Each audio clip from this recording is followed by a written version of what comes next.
A warm welcome to everyone here today.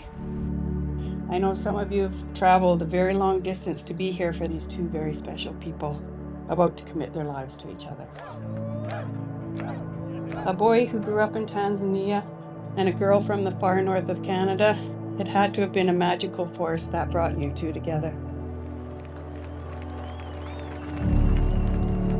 As you grow up, I've only just figured this out. It's always good to keep learning. You're a product of your environment. And so I would say to all of you who are here today, thank you so much for your handiwork in what we have with our daughter and with Kunal. Thank you.